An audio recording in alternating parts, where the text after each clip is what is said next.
What would Abe Lincoln say if he walked into Magic City in Atlanta? What you got for me, Claude? 4 and good Lord. Play the music. This is the Domonique Foxworth Show. Welcome to the Domonique Foxworth Show. I'm Domonique Foxworth. I think we might got a new bit. It might be permanent. But we're going to get into all the NFL free agency stuff because we're recording early. We're recording a day early. We were so excited about NFL players getting paid large sums of money, which is your favorite day of the year. I love it. Anytime anybody can get paid, well, athletes get paid, makes me really happy. I mean, anybody who doesn't own a football team. I love anybody who's not in the tax bracket of being able to own a multi-billion-dollar franchise. When they get the money, it makes me so happy. Nobody's ever overpaid. They're all underpaid still. Not sure if I agree, but I'm happy that they're getting the money and not the NFL owners. You got to find an artful way to say, we got to figure out the nice euphemisms for saying somebody got a little too much money without saying they got a little too much money. Well, we're going to start with the quarterbacks, and I'm going to start with Malik Willis to the Dolphins, who is the best quarterback who signed by the time we recorded this episode. Above Tua, above the Daniel Jones back to the Colts speculation. We haven't heard where Kyler is, although it seems like an open secret he'll eventually be in Minnesota. But we're going to go with the facts we have. Given the connection between Willis, who spent his last couple years in Green Bay, and how they've rebuilt the organization with Jeff Hafley and their new GM, and they brought in Bobby Slowick, who has some of that Shanahan DNA, who's going to try and figure out how to run the ball with maybe the most explosive running quarterback in the league in Willis and Devon Achane and some interesting pieces there. Do you think this is a good fit for Willis? Yeah, I mean, I guess the problem is I'm not sure how good Willis is. This isn't the best option out there, but of the available options, it seems like he's going to have a legitimate chance to prove himself. The problem is this team feels to be obviously in a rebuild, and they're hampered by the big dead money on the Tua contract, and he's going to be limited. This team is going to be limited. The expectations are going to be a little low for this team, and the support that he enjoyed in Green Bay when he had those few successful games over the past couple years, that's not going to be there. So I'm just looking around at all the other options. If Minnesota wasn't on the table, which it seems like Kyler's going to end up going there, so maybe that wasn't on the table.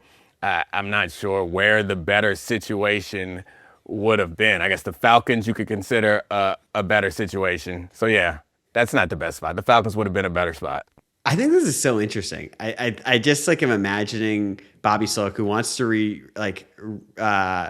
was a hot head coaching candidate 2 years ago, wants to use the run game, comes from that DNA, and now you have Malik Willis, who's played so well in spurts, and the expectations are really low for this team, who's going to be in cap hell because they released Tua. They're going to have more dead cap money, even than the Russell Wilson contract when he got cut from the Broncos a while ago. And I mean, this is sort of best case scenario for them. 3 years, $67 million. There were reports that he was going to go over $30 million a year APY. And, I find it really interesting what a backfield could look like with him and Achane. I know that this is probably going to be said ad nauseum, but they're going to be really fun. They might just be a red zone team. Or he might suck, but if he plays well in this situation, if the offense has some explosivity, it's kind of historic that this dude looked like he was on his way out of the NFL, looked like he couldn't really play, to potentially working in multiple situations. And this is from Next Gen Stats. He was plus 0.38 EPA per dropback across 24 and 25, which is the most in the NFL with minimum 100 dropbacks. He has, while it's been a small sample, it's also the definition. He's been good. Yeah, the definition. Yeah, I agree. And I'm excited about the opportunity, but I also, we're not sure that Bobby Slowick is a good offensive coordinator. I know we say Shanahan, and it feels like Shanahan is like a high school diploma at this point, where it's like everyone has some connection to Shanahan. He got fired a year after he was the head coaching job, so like a lot of people don't know if he's the good offensive coordinator. But somehow then the Texans' offense got even worse. Yeah, I'm not. That's my point about this situation not necessarily being all that great. So we don't know how good Waddle is.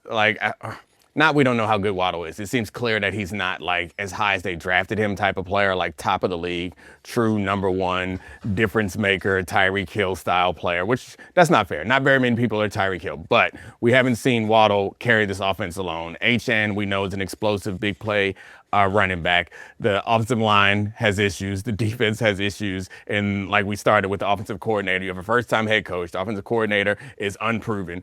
The more I examine this situation, it might be the best that you're going to get if you only have a small sample size like Malik Willis, but it ain't great. I would have rather seen him in Atlanta too, but I do think it's a bit interesting. And if he plays well, he's still going to be, 28 years old when next time he comes up for free agency. So if he plays well, he should get a bag on the back end of this or restructure. The Malik Willis signing for the price that he went for, like that becomes more interesting for all the teams that didn't sign him more than it does for the Dolphins, if it makes sense. Because I don't think this. No, it does. He's the 21st highest paid quarterback in the league. It makes a lot of sense. What you're saying makes a lot of sense. But I think we thought the Dolphins next year were not going to be competitors. I don't think this changes that. So I feel like the Dolphins aren't going to be like super interesting, but Malik Willis on the Falcons would have been interesting. Malik Willis on the Colts would have been more interesting at this price. We all thought that they would be out of the market if he was available, but now it seems like he could have been gotten by those teams for a price that they could have restructured some other contracts and made it work. The Colts thing is baffling to me. I mean, we thought that Daniel Jones was going to be on a deal similar to the Sam Darnold deal, which is like relatively team friendly, but now it seems like he wants like $50 million a year. They're talking transition tag, and like this guy has had a torn ACL, an injured neck, broke his leg, and then tore his Achilles last year. Like I don't want to skip too far ahead to the Daniel Jones stuff, but that's crazy. That's crazy. And knowing how Shane Steichen was able to like accentuate the best parts of Jalen Hurts, not that he's a one-to-one comparison with Malik Willis, but he's been able to use mobile quarterbacks really well. Like that's, if you're going to pay Daniel Jones that's an insane thing to do, to assume that Daniel Jones, who was kind of getting bad by the time he even got hurt at the end of last year, would be worth that money, and that's a good bet because he gets hurt every single year. Doesn't that seem nuts? That seems like the situation even more than Atlanta. The Achilles aside, which maybe because of let's put the Achilles aside. No, I know how absurd that sounds, but maybe because of Jason Tatum, we believe that it could be a bounce back, even though it hasn't really happened the way that we want for quarterbacks in the NFL. But let's go ahead and put that aside. And the broken leg. Put those both aside. All that stuff aside, I still don't think that Daniel Jones played in a way that we could isolate and say he was worth that money. I think if anything not even that it would be smart to commit that money. Because I think one of the things that we've started to appreciate is that we've created a new class of quarterback. There was like this mid-tier class of quarterback that in the past, with Tua as the example, those guys got top of the league money. It seems like what Sam Darnold created was a space for guys like Daniel Jones to get paid. And for some reason, it sounds as if Daniel Jones is going to be able to force the Colts because Ballard seems like he's on his last legs and has no other options. It seems like Daniel Jones is going to be able to force the Colts into a situation where they're committed to him for a really big number for an extended period of time. That is bad management. That's being straight up. It's the result is bad management, but it's not because I think Ballard is dumb, which maybe he is. It's Didn't say because that. he's desperate. Yeah. Right, I know, but I think it's to be clear, it's because he's desperate. And whatever he needs to be able to demonstrate that he has some success with the trade for the Sauce Gardner, demonstrate that he's the right guy to build this team going forward. And if he's gone after this year, who cares about the picks? Who cares about the contract? Like, it's kind of like, I'll cross that bridge when I get to it. Right? I hate this. I hate when GMs do this, where it's like, Yeah. if this is like, I hate this being the excuse, being like, I'm going to get fired anyway. Let me over my fan base and this team for the next half decade. Because I'm going to take my shot. It just makes me so upset. Because then I can say this as a Commanders fan. Right. I'm left in the bucket of sadness. I'm left with the bucket of you dumped on my head, Chris Ballard. You're not even a Colts fan. It doesn't matter. It's just I know what this is. Your man like Bruce. It's like Bruce Allen, Vinny Serrato. It's like, oh, yep, just another one. Just dump another bucket of on my head. Yeah. I mean, I think it's probably unnecessary for me to explain it because I'm not defending it. I'm just explaining the obvious reason why, like, and it gets to the conversation of, like, incentives and whatever. Like, what do you got? It's the definition of, like, we'll cross that bridge when we get to it. It's like, I'll figure out how to manage around this cap number if I'm here next year. Yeah, I got to get to next year. It's using your last dollars on lottery tickets. It's totally, and we're super critical. It's not the same, actually. I actually think it's different. It's like knowing that you don't got enough money for rent for the year, but go ahead and pay this month so you can stay in the house one more month, like that, or stay in the apartment one more month. Like it's actually a little bit more practical than spending all your money on a lottery ticket. Well, the second part of this Daniel Jones thing is the Alec Pierce signing, where he came back for in the trade. Yeah, for $116 million. He became like the hot receiver free agent. People started talking about, oh, he's not just a deep threat 3-level receiver. He got paid like a souped up Jameson Williams. And it was reported that he took less money than he was offered from his like gaggle of suitors to return to the Colts. Does that make sense to you? I'm saying this from a place of scorn because I wanted him to be a Washington Commander. Yeah, there's a good case for him improving his production because he didn't have super high target numbers.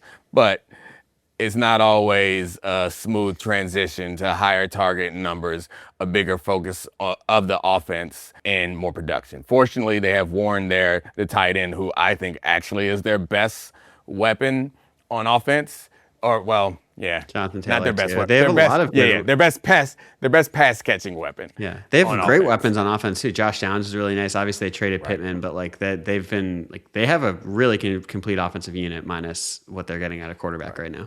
I think that's the question, honestly, is, and I guess it's not fair. The truth is they show that this offense can be really productive. If there's someone that should get paid from this situation, it certainly is Alec Pierce. Like, he's been productive. We'll see what happens if his numbers go up, but maybe his target numbers don't go up because we talk about Warren at tight end, I think is the best pass catcher they have. You have Downs also, and obviously Jonathan Taylor is the main engine of that offense. So maybe he still remains a really highly paid, like, deep threat, which has a huge value for the offense. We talk about this a lot on this show because that's all that scares me and scares most defenses is explosive plays over the intermediate stuff. Do you think that's all he is? Because like he's been talked about now, like he's becoming a 3-level receiver. He's improving so much. He's got ridiculous physical tools, and it's like a bet. You know, Right. like when like in NBA terms, when like a guy like the nerds love him, and then he gets paid like a max deal, thinking that he can turn into something more. Do you think that there's a world where he turns into a true X? Like I can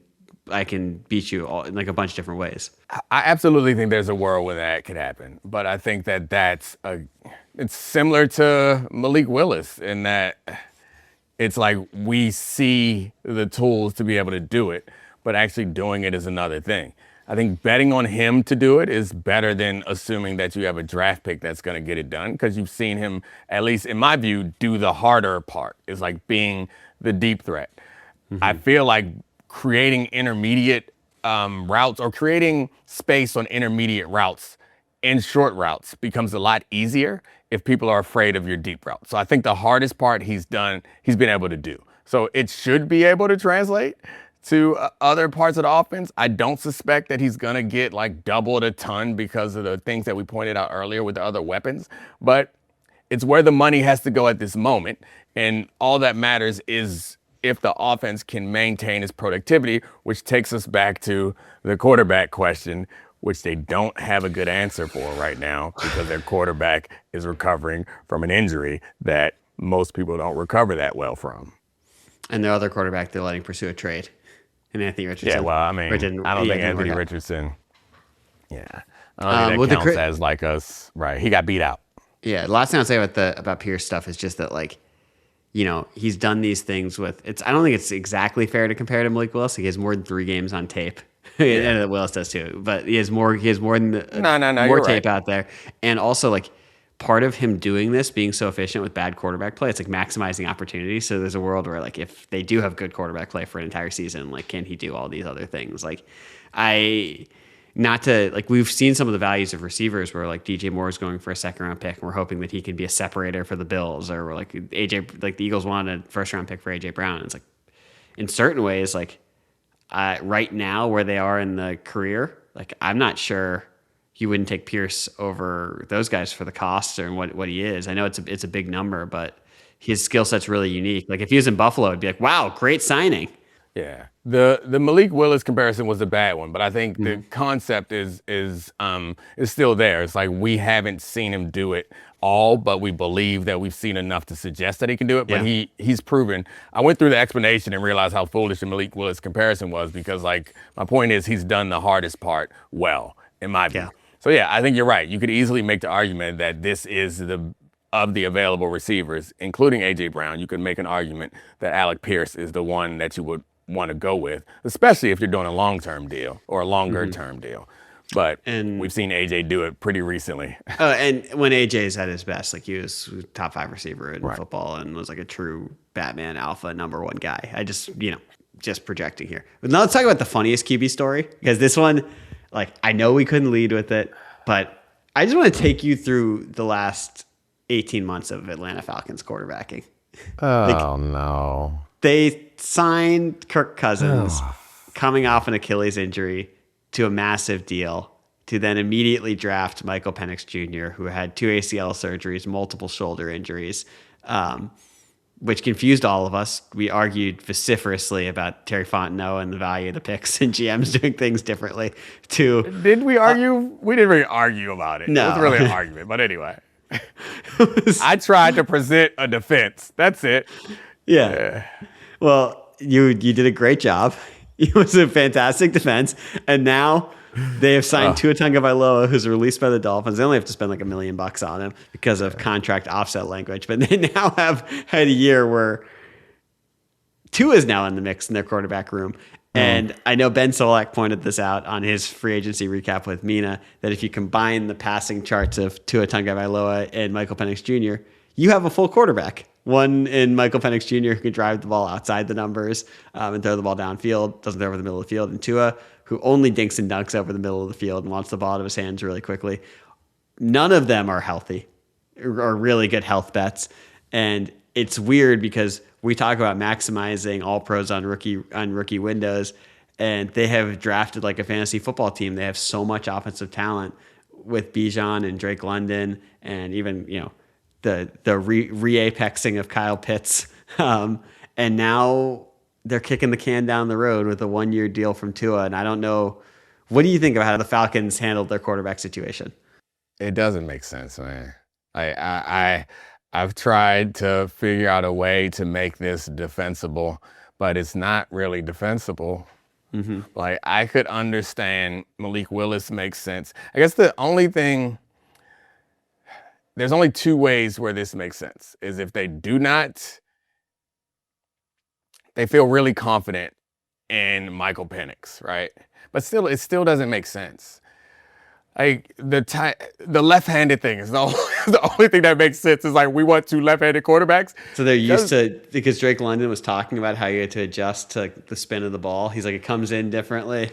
I guess. It's like receivers have to get used to that. Right. And I mean, I guess that, like, the offense, your predominant side, like the way you want to turn and run plays, and your drop back would suggest that you run plays. That's the only way it makes sense. Because the thing that you do not need to back up Michael Penix or to back up Tua is a quarterback who's shown to not be that durable. Why would you go get another quarterback that's not durable? Put aside the fact that he may not even be good enough. Which one? Tua or Penix? Tua. They already have Penix, right? I was about to say, no, like, I mean, I think, yeah. right. I think it's fair to say that about Penix also, but they already have Penix. I'm talking about this decision. You can't change that you have Penix, and you can't change that he's been injured a bunch and that he is coming off another injury. I don't quite understand why you would go get another quarterback. I could even understand getting Aaron Rodgers, like, would make more sense to me. Even though, because at least, like, it feels like there's some higher end production. I just don't get it, man. Maybe, and like, all right, they're both left-handed, but Penix rips the ball. And you assume you would build an offense that allows him to throw deep and take big shots. That's not what Tua does. Yeah. It just, none of it seems congruent with the exception of the fact that they're both left-handed.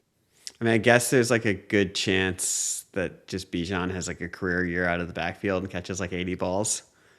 Just, I'm dead serious. Like, I'm just trying to think of like how this is going to work, or like a shorter ADOT for Kyle Pitts.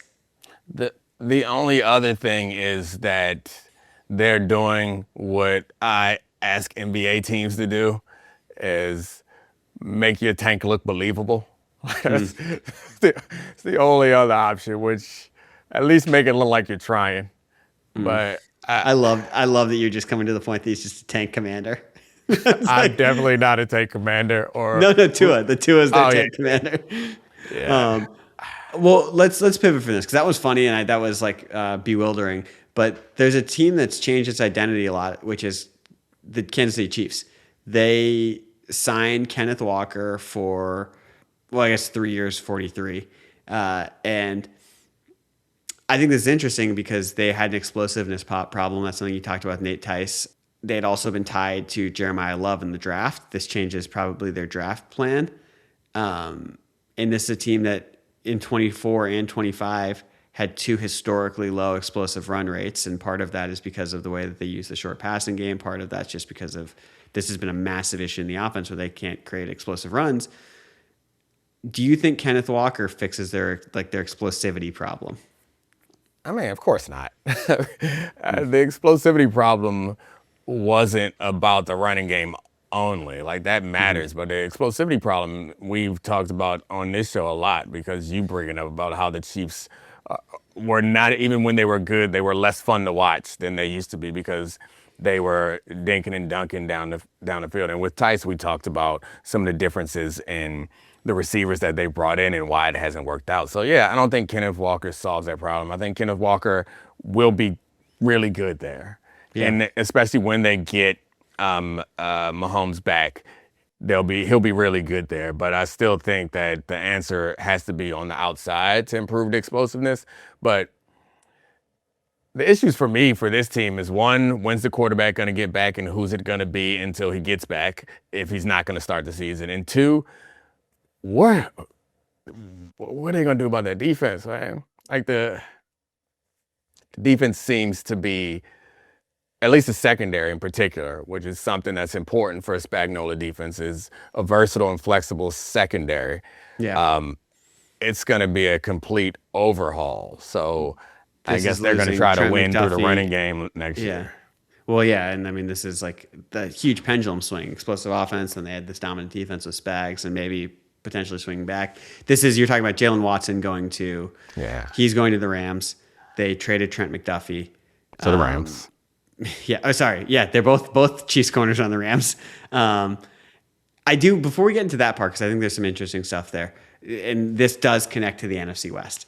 But does any part of you think this is just a lesson for how smart teams should use free agency so that they aren't forced to draft for need? That if the Chiefs think we're in the top 10, we don't want to draft. Even if you think, we talked about this. Right. Tice had Jeremiah Love 4th on his board. Matt Miller and Todd McShay have Jeremiah Love 1st on their board. It's not dumb to take him 9th. And maybe they don't even think he'd be there if be there for their pick.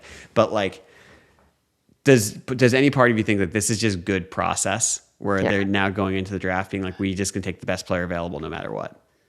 Yeah, I mean, I think that's always good process. It's not like a secret. Anybody who follows sports knows that you want to go into the draft. I think the way that Tice put it was like ready to play tomorrow. You don't want to have a big hole. But it also, when you pay for a position like running back, we didn't take into account that it also does tie your hands. There's like certain positions where it does tie your hands some, right? Because as difficult, as hard as we are on anyone who pays running backs, it's kind of like the Falcons thing, is they signed a quarterback, which should have, in your mind and most right-thinking football people's minds, like that should have tied your hands from probably drafting another person at that position. It's the same kind of thing. So like, I don't think it's wrong what they did, but if Jeremiah Love does slide to them, they then can't draft him. I mean, they could. Yeah, they could. But what type of offense? And maybe they'll run the wishbone. Yeah. Or they'll just rotate them. I guess Tyler Algier and Bijan played in the backfield together, but they both didn't get paid. So that's just a tough spot to be in, right? Because like if you sign a tackle, like you could go ahead and if a great tackle drops you could draft another tackle. Same thing is true for a receiver. Like the same thing is true for almost any other position. But it's like running back, the one position where you're not supposed to spend any money, where you can get average pretty easily, they have tied their hands. I don't think it's a huge mistake, but that's the other way to look at it. Yeah. And, go back to Marcus Allen and Bo Jackson. Because that's how football is played. And that's what Kenneth Walker and Jeremiah Love are. Certainly. Yeah, that's right. I skipped over the fact that we don't play that. I skipped over the fact that we didn't play that way, or skipped to us not playing that way anymore, and forgot the fact that those are two of the best college football players we've ever seen, and NFL football players we've ever seen. That's exactly right. But so I want to pivot. I think you're right about that. And I do want to pivot to the NFC West side of this, because do you think the Seahawks, who after this Kenneth Walker signing brought back Rashid Shaheed for $51 million, it seems like a one-for-one choice. Do you think they had a weird day in free agency because, like, obviously they have some contracts looming. They lost Boye Mafe. They lost Kenneth Walker. Do you think that was a good one-for-one flipping? Like, if we have to pick one, we're going to bring back Rashid Shaheed as our deep threat over Ken Walker? Yeah, I think so. I mean, for all the obvious reasons, right, is that they may not get a running back that's as explosive as Kenneth Walker, but I think it's going to be easier to replace that position than it is, and it's going to be cheaper to replace that position and easier to replace that position. I know the draft isn't full of running backs like it was last year, but that's a position that you can replace more easily than an effective number 2 receiver that fits in really well with what they want to do. The thing that I remember from last year when they put Shaheed out there was the way that defenses were adjusting to taking away their explosive plays. It changed when Shaheed showed up. And we saw Shaheed show up and get some explosives right off the bat through the pass game, and not to mention the special teams, but the pass game specifically is because all the attention was elsewhere. And we saw that those two guys can run similar routes and challenge in the same way. In particular, like the speedos and crossing routes, it was pretty obvious who they were going to before. That changed. And I think that changed the offense, and it's more important to have that that threat than it is to bring back the Super Bowl MVP, as crazy as that sounds. Yeah, I mean, it's also like they both kind of, I know he didn't have like massive volume. Right. I'm not sure they win the Super Bowl without both of them playing. They both were like massive game changers for them and got on heaters at the end of the season. And like Shaheed flipped games of special teams. He flipped that. I mean, the Rams game that ended up getting them the 1 seed. Like he flipped that game.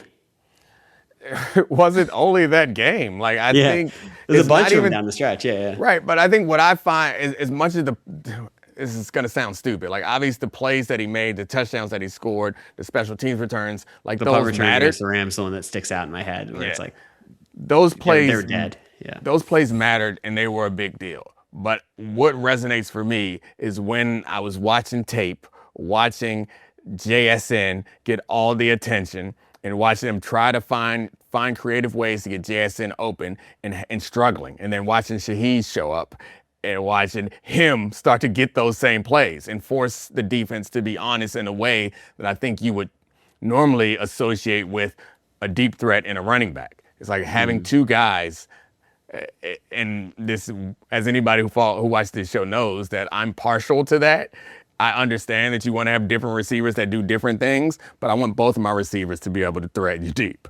Yeah. And they both could. And that made this offense, I think, it made the offense a lot easier to operate for Sam Darnold. You have to imagine higher volume for Shaheed this year too, not being in midseason acquisition too. Like we talk about there being more in the tank. It seems like there's certainly more in the tank for him in that offense. This feels great. A bunch of good new football news. We can break down and project.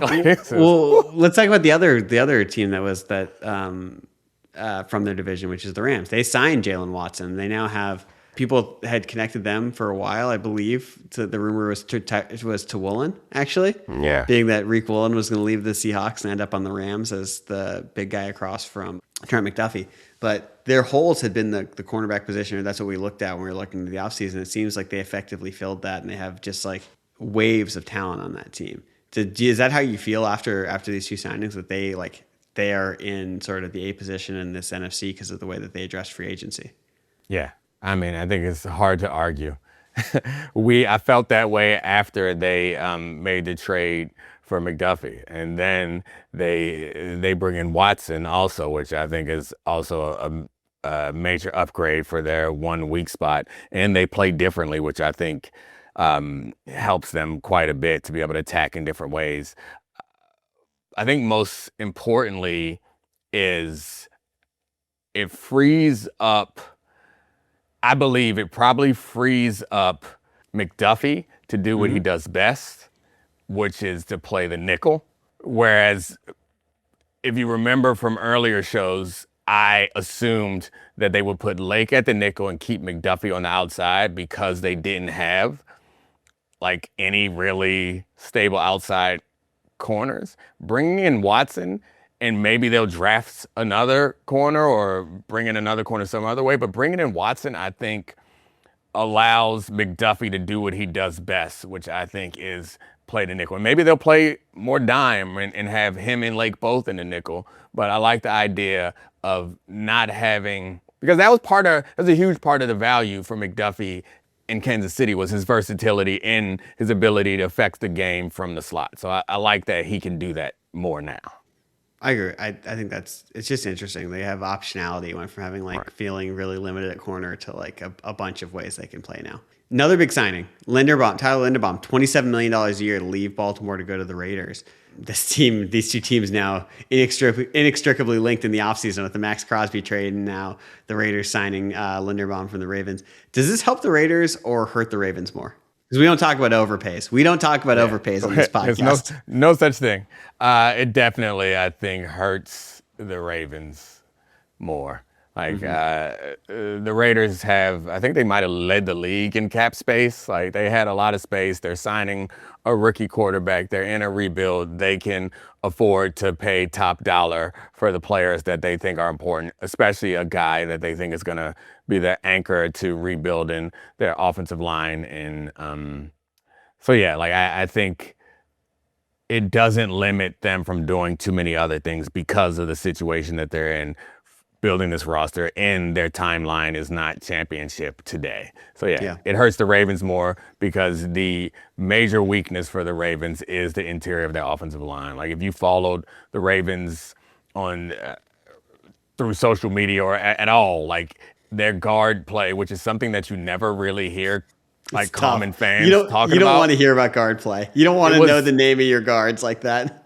The guard play was so bad that like fans were making, like regular normal fans who don't care about guard play were making edits of how poorly the guards played.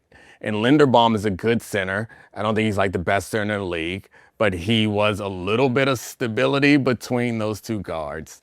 And they brought in Simpson, which is not great guard from the Jets, but like it should be some improvement. They haven't addressed the other guard spot, but losing Linderbaum, I think, hurts them more than it helps the Raiders. Yeah. And what do you think about the contract where you just said you don't think of him as the best center in the league, but he got paid more than any center in the last 15 years? And people, the opinions on that change. We're obviously a Jeff Saturday podcast, so we view center as a premium position, but not everyone does compared to like left tackle. But they're sort of pot committed. They have Mendoza, they have Bowers, they have Genty. It seems clear that they want to make sure that they are building up from that offensive line to maximize those young players. Yeah, I mean, I think you said all the names that I think make it so that it is okay to pay a lot of money for a position like guard. Is like their best, most important, potentially most expensive players are currently on rookie deals. So like, even if I were someone to say the dreaded words that you overpaid, this is not the situation where you could, like, this team is, the money got to go somewhere. And it's a very important place, especially if you want to protect your quarterback. It's a situation where you can't miss. It reminds me a little bit of like it's not quite the same. You're going to make fun of me. You always make fun of me for trying to make connections to things that don't connect, so I'm not even going to make it. Never mind. No, you have to now. You can't not say it. It reminds you a little bit of what? I heard it and I realized that it was just a not a good connection, but it's kind of like arguing that you overpaid for Max Crosby, in that like you have a distinct window. You have to do what you have to do to get it done, and it's more valuable to you than it is to other people. I think that's not a good comparison, which is why I didn't want to share it. You landed the plane on it, though. Shut up. You landed the plane on it, dude. Terrible comparison. I know. It's why I stopped. And then you said I had to do it. And then you started to bash me.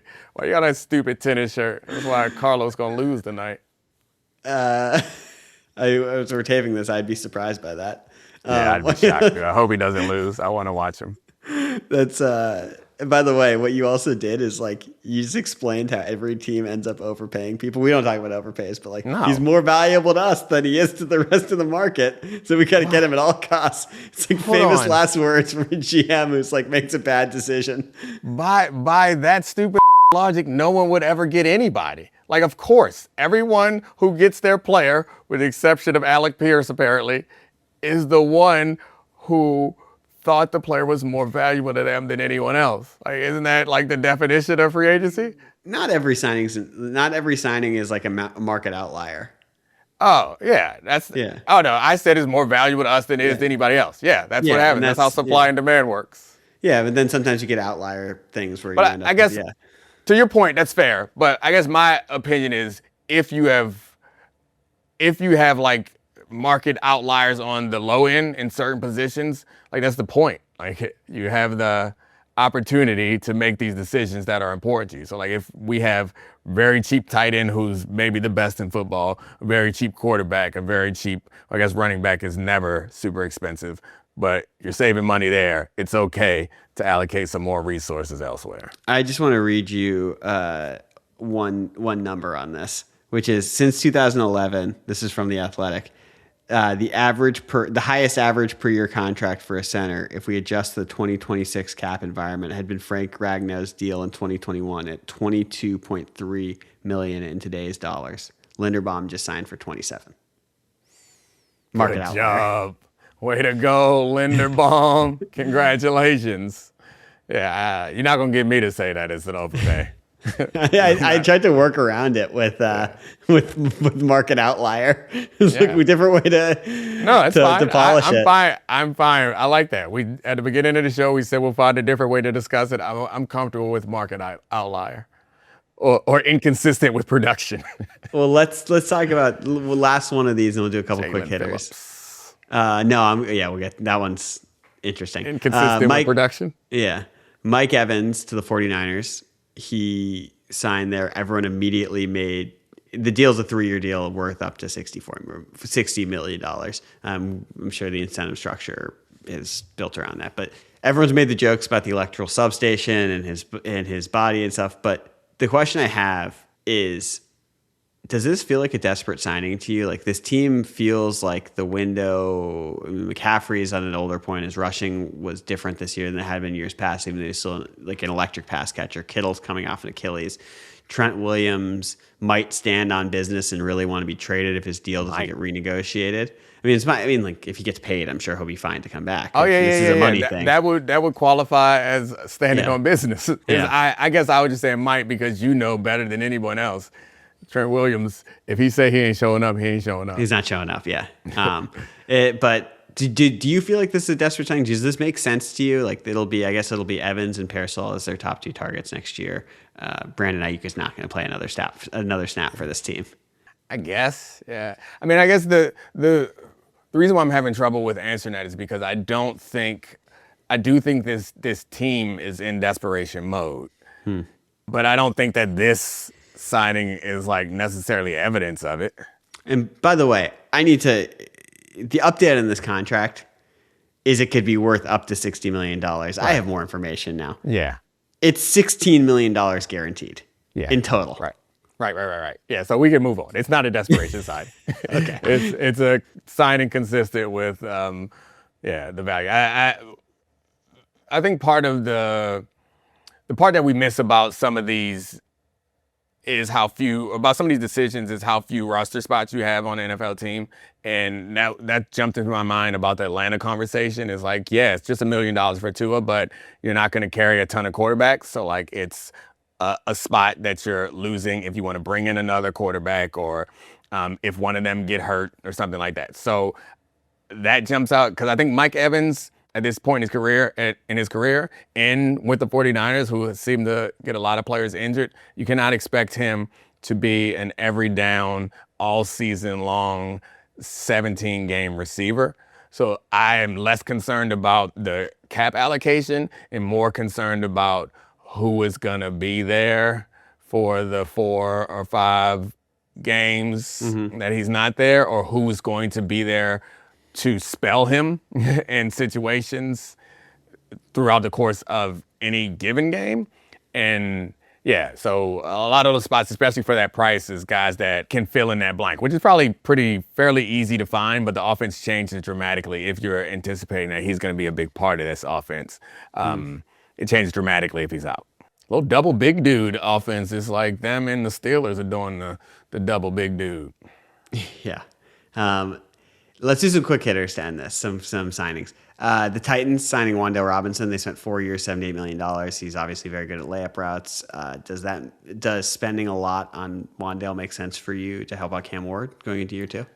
Yeah, I mean, you got to get Cam Ward the help that he needs. I think they'll probably continue to try to bring in, because obviously Wan'Dale is not, it's not like a A1X type receiver, so they'll try to find that for him. But I think given the situation that they're in right now, you got to this is back to the question about entering the draft, trying to fill some holes. So it's not a team that I think is, I actually think the Franklin Myers acquisition, the D tackle, is more interesting to me than the Wan'Dale one. I think that really helps that defense, assuming that Franklin Myers can still produce, because I thought he was an important part of that Broncos defense last year. It's just like so much of it that they need Cam Ward to be more comfortable. Like, I mean, obviously the tape showed that he was a better player than the stats, but it was not a great situation to be tossed into offensively. Odafe Oweh to the Commanders, 4 years, $100 million. They have had so much trouble getting to the quarterback, and that defense has been so bad. Your thoughts on that? Yeah, I think the edge position is so valuable, man. That's your defense. Actually, your thoughts will be interesting, but your defense needs to be turned around. Odafe Oweh is a good step in that direction. He's a legitimate starting edge, but he's not a game record type of guy consistently. I mean, the defense is. Javon Kinlaw got 50 pressures last year. I think he's still an upside player, even though he only had 7 sacks. They're moving to this 3-4 hybrid where they're going to play a lot of nickel, and maybe Daron Payne, Kinlaw, resuscitate Johnny Newton, and Oweh can improve that pass rush, and they can get after the quarterback a little bit more. But I honestly that team has so many flaws. We have so many flaws. And if you get 17 games of Daniels and he's healthy and the offense is completely different, maybe I feel very differently about this. But I don't have a lot of faith. My vibes are not high right now. I think I texted you being like, I'm worried about Adam Peters. And I think I decided that I either want my GM to be a huge nerd or walk like he's got no knee cartilage, because that means he's a great player who gets ball. And Adam Peters, a little too handsome and a little bit too clean of a gait. So the lip is just Aussie. I don't know who the nerd is that you're talking about. I don't know. When I saw John Elway, yeah, definitely. Right. I saw John Elway hobble up to the stage for that Super Bowl after he convinced Peyton Manning to come to the Broncos. So you need to be without knee cartilage or be a nerd. All right, good to know. Sorry, Adam, you might be out of a job in DC. Steelers adding Jamel Dean on that one's interesting because I would assume a lot of teams wanted him on short-term deals. He's still a really good player. Was that a surprise to you where he ended up? It shouldn't have been. I think the reason why I jumped out while I was surprised is because I don't think I think about the Steelers the same way the Steelers think about the Steelers. I would have loved to see like the Bills go after Jamel Dean. A team like the Bills are shifting to more man coverage, and Jamel Dean can do that. The Steelers have done the same thing. Last year, they wanted to get away from the zone and do more man coverage, so they needed a guy like Jamel Dean to improve their ability to do that, their flexibility in that. However, I didn't see this. I see Jamel Dean as like a short-term, we're making a run type of guy. Yeah. And I didn't see the Steelers as that type of team, but it doesn't hurt them. It's not a particularly onerous commitment, but I like it as an acquisition. But I just would have liked some other teams go after Jamel Dean. Last one, Panthers signed Jaelan Phillips for 4 years, $120 million. Yeah, I think it made me think about the draft and how having a starting edge on a rookie deal feels like it's coming up to as important as having a quarterback on a rookie deal is. Because Jaelan Phillips has flashes of great, but like he's not like great all the time. And when you look at he's had a lot of injuries from college. He medically retired in college. He's had the Achilles. He's had the partial tear in the ACL. Yeah. And when you look at what the market requires for just a starter at that position, let alone a difference maker, it just seems like that is a position that you're going to have to invest in. So it's going to have to hit, which is why if you can get Arvell Reese or Bain or any of these guys and they play near that level, like that's hugely valuable. What? You want to say the O word so bad, nope, but you can't. I do not want to say the O word. I will never say the O word because the O word does not apply ever. I will say so many words to be like, whoa, that dude got paid a lot of money for how good he's been on the football field lately. All right, that last part. I'll say, whoa, that dude got paid a lot of money, period. Congratulations to him. I love free agency. I do too. This was fun. I was late night recording. I'm full of energy. I'm not going to be able to go to sleep. I'm so happy. I get so excited when guys get money. Happy for them. Congratulations to them. Congratulations to you. Congratulations to us. Thanks to all the great producers. We out. This is the Domonique Foxworth Show.